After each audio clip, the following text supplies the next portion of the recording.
5 seconds.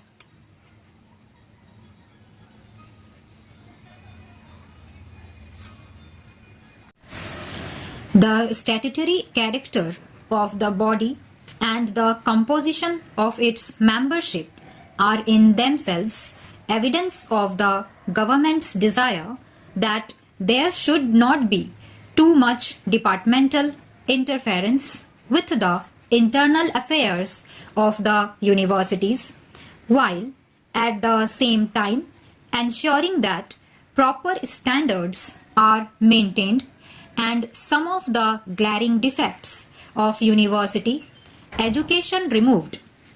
I am sure you will agree with me that if the Indian universities have today fallen into comparative disrepute, much of the responsibility lies with the universities themselves.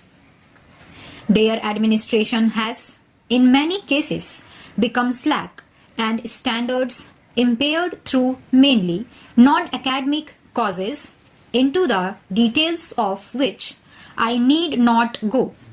However, since the Inter-University Board has raised objections, I felt it desirable to summon a conference of Vice Chancellors and Education Ministers and find out what they base their objections on. I need hardly add that I am always willing to consider any constructive suggestions they might make for the improvement of standards in universities and better coordination of their facilities.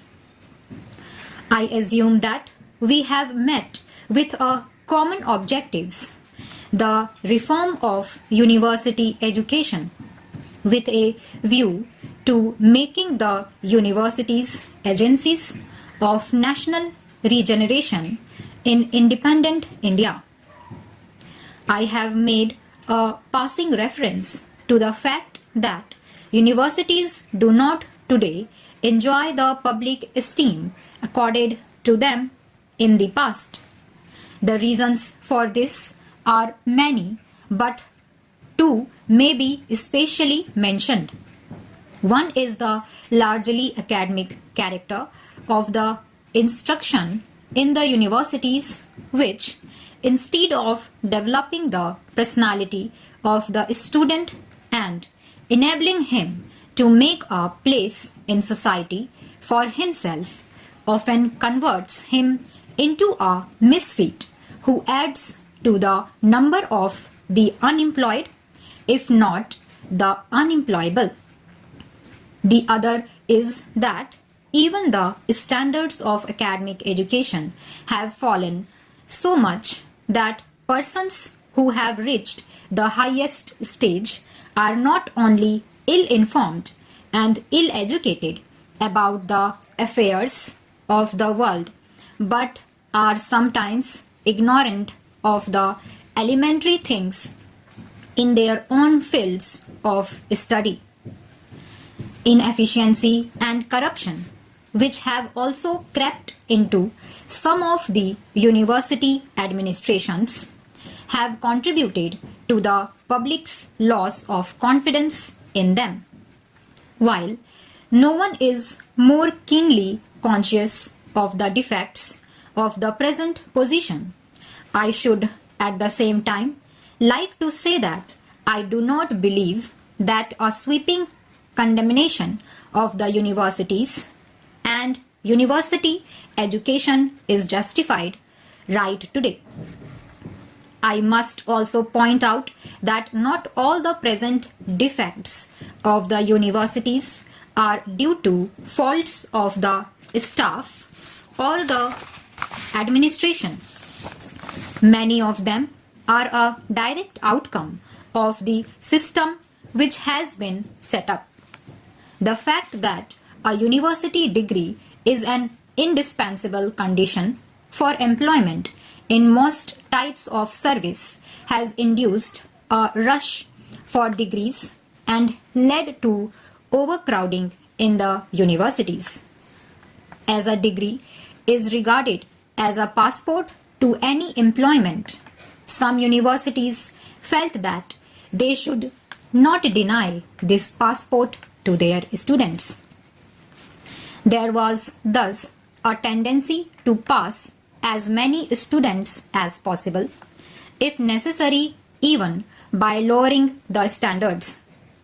Once this downward trend began, it was difficult to check it for any university which sought to maintain a high standard faced the risk of losing its students to other universities with lowered standards.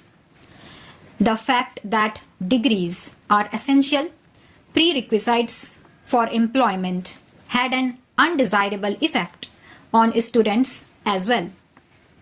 It made them pay more attention to the passing of examinations than to the acquisition of knowledge. On the other hand, the lack of adequate financial support for the universities leaves them with no option but to encourage the inflow into universities of as large a number of students as possible. In a situation where many of the universities derive a major portion of their income from the tuition and examination fees of students, it is difficult, if not impossible, for the university to exercise adequate control on the discipline and standards of study of its students. I may tell you that the government is aware of these problems, and we are now considering various measures to ease the situation. In many countries, the possession of a degree is not an essential condition for employment in government service. We are therefore also considering whether a change can be made in our present practice. A proposal is under examination that we should not insist on degrees for employment except only in specialized posts which require high academic qualifications. This can be done only if we are able to devise some alternative method of recruitment to different types and grades of public service, which will be objective, flexible, and free from the defects of the present system. I have mentioned that one defect of the existing system of university education is its abstract and academic character. This in itself would not have been so serious a defect in a country with a different social background. University education must in any case involve a high degree of specialization and coordination. Unfortunately, in India, this emphasis on the intellectual and academic aspect has been missing.